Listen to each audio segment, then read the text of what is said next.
اعوذ باللہ السمیع العلیم من الشیطان الرجیم بسم اللہ الرحمن الرحیم۔ درس قرآن کا آغاز سورہ بقرہ کی آیت نمبر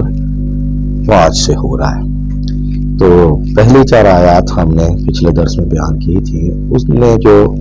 بنیادی موضوع تھا جس پر ہم نے گفتگو کی وہ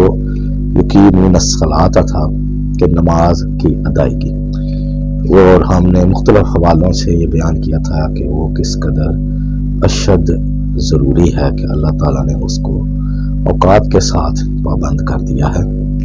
اب ایک سوال یہاں پیدا ہوتا ہے کہ نماز ہمارے یہاں مختلف طرح کے مکاتب فکر مختلف انداز سے پڑھتے ہیں،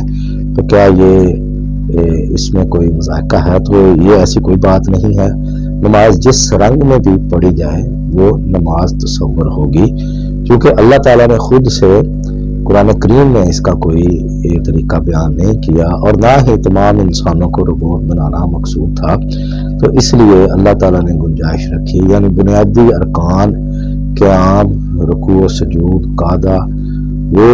ویسے ہی ہر جگہ ایک ہی پائے جاتے ہیں، اور تمام مکاتب فکر ان پر متفق ہیں۔ تو اس لیے جس انداز میں بھی آپ اللہ کی عبادت کریں تو اللہ تعالیٰ وہ قبول کرے گا۔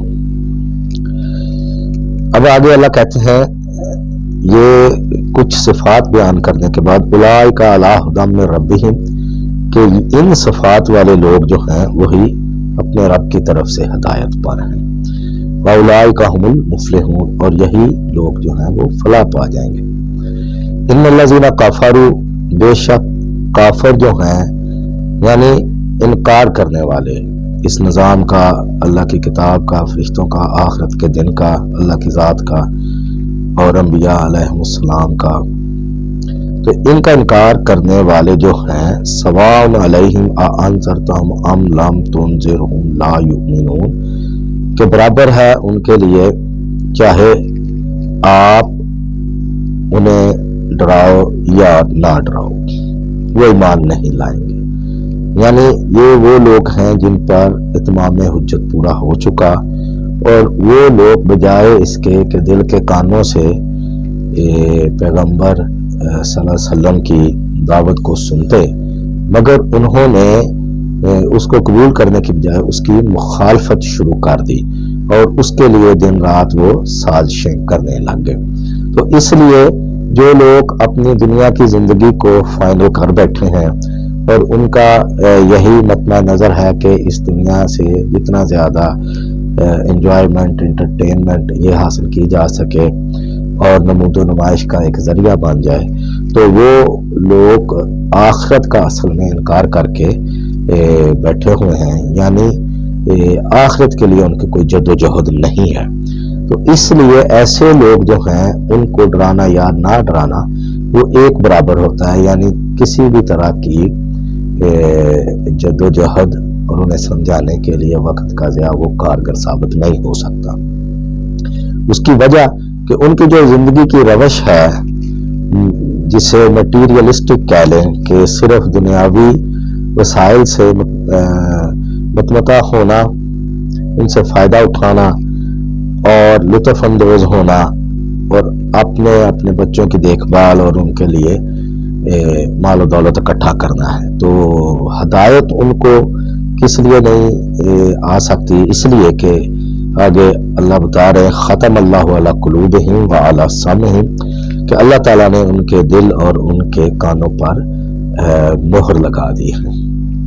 وعلی ابصارہم غشاوہ، اور ان کی آنکھوں پر پردہ ڈال دیا ہے، وَلَهُمْ عَذَابٌ عَظِيمٌ، اور ان کے لیے دردناک عذاب ہے۔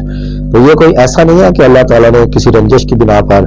ان کے ساتھ یہ کیا ہے، بلکہ انہوں نے خود اپنے تئیں یہ فیصلہ کیا ہے کہ ہم نے صحیح راستے پر نہیں چلنا، اور صحیح راستے سے ہٹتے جانا ہے، دور ہوتے جانا ہے،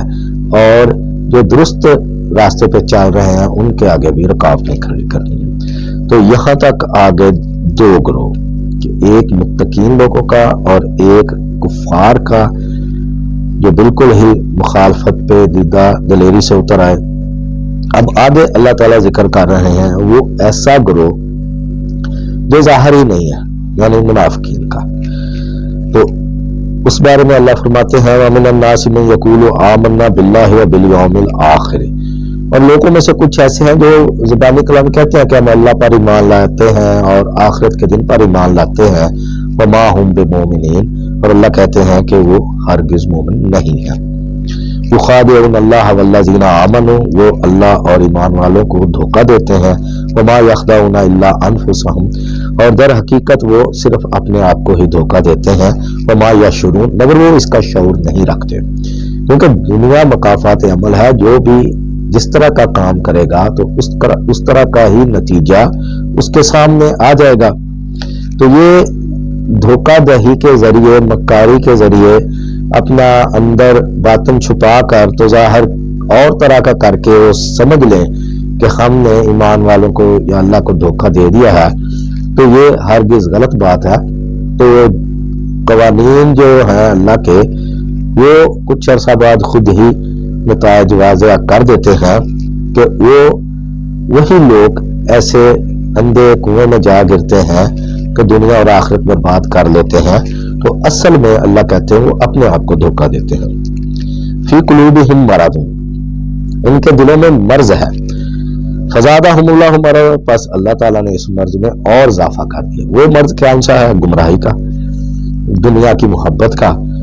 اور پیسہ اکٹھا کرنے کا، تو وہ اس میں آگے بڑھتے چلے جاتے ہیں، اور آرام و آسائش کی زندگی ہی ان کی تمنا ہے، اور آخرت کے لیے ان کی کوئی جدوجہد نہیں ہے۔ اور اس بارے میں اللہ تعالیٰ فیصلہ دے رہے ہیں وَلَهُمْ عَذَابٌ عَلِيمٌ، دردناک عذاب ہے ان کے لیے، بِمَا كَانُوا يَكْذِبُونَ، بسبب اس کے کہ وہ جھوٹ بولتے ہیں، یعنی دل میں کچھ اور ہے ان کے اور ظاہر کچھ اور کرتے ہیں۔ وَإِذَا قِيلَ لَهُمْ لَا تُفْسِدُوا فِي الْأَرْضِ، اور جب ان سے کہا جاتا ہے زمین میں فساد نہ پھیلاؤ، قَالُوا إِنَّمَا نَحْنُ مُصْلِحُونَ، تو کہتے ہیں کہ ہم تو اصلاح کرنے والے ہیں۔ الا، آگاہ رہو، خبردار ہو جاؤ، انہم ہم المفسدون ولکن لا یشعرون، کہ یہی لوگ جو فساد پیدا کرنے والے ہیں لیکن وہ اس چیز کا شعور نہیں رکھتے۔ وَإِذَا قِيلَ لَهُمْ آمِنُوا كَمَا آمَنَ النَّاسُ، اور جب ان سے کہا جاتا ہے کہ ایمان لاؤ جس طرح کے دیگر لوگ ایمان لائے، قَالُوا أَنُؤْمِنُ كَمَا آمَنَ السُّفَهَاءُ، تو کہتے ہیں کیا ہم اس طرح ایمان لے آئے جس طرح سے بے وقوف لوگ ایمان لے آئے۔ الا انہم ہم السفہاء ولکن لا یعلمون، آگاہ ہو جاؤ، بے شک یہی لوگ بے وقوف ہیں اور لیکن وہ علم نہیں رکھتے۔ وَإِذَا لَقُوا الَّذِينَ آمَنُوا، اور جب وہ ایمان والوں سے ملتے ہیں، قَالُوا آمَنَّا، تو کہتے ہیں کہ جی ہم ایمان لاتے ہیں۔ وَإِذَا خَلَوْا إِلَىٰ شَيَاطِينِهِمْ، اور اپنے جب شیاطین یعنی سرداروں کے پاس ہوتے ہیں علیحدگی میں، قالوا انا معکم، تو ان سے کہتے ہیں ہم تو تمہارے ساتھ ہیں، انما نحن مستہزئون، تو ہم تو صرف ٹھٹھا کرتے ہیں، مذاق کرتے ہیں۔ اللہ یستہزئ بہم ویمدہم فی طغیانہم یعمہون، اذا لقوا الذین آمنوا، اور جب وہ ایمان والوں سے ملتے ہیں، قالوا آمنا، تو کہتے ہیں کہ جی ہم ایمان لاتے ہیں۔ وَإِذَا خَلَوْا إِلَىٰ شَيَاطِينِهِمْ، اور اپنے جب شیاطین یعنی سرداروں کے پاس ہوتے ہیں علیحدگی میں، قَالُوا إِنَّا مَعَكُمْ، تو ان سے کہتے ہیں ہم تو تمہارے ساتھ ہیں، إِنَّمَا نَحْنُ مُسْتَهْزِئُونَ، تو ہم تو صرف ٹھٹھا کرتے ہیں، مذاق کرتے ہیں۔ اللہ یستہزئ بہم ویمدہم فی طغیانہم یعمہون،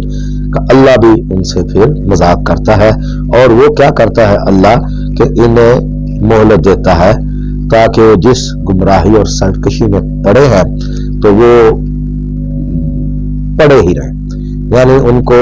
اس کی مدت کو اللہ گمراہی کو دراز کر دیتا ہے اور ہدایت کا راستہ بند کر دیتا ہے۔ تو یہ سورہ بقرہ کی آیت نمبر 15 تک ہم آ گئے، تو آگے آئندہ دیکھیں گے۔ تو یہ قرآن یہ پڑھنا بہت ضروری ہے اور اس کو سمجھ کر پڑھنا بہت ہی ضروری ہے، تو سب گھر والوں کو، بچوں کو یہ ترغیب دیں کہ وہ اس کو سمجھ کر پڑھیں اور دوسروں تک بھی پہنچائیں۔ تو اللہ سے دعا ہے ہمیں اس کو سمجھنے کی، عمل کی ہمت توفیق عطا فرمائے۔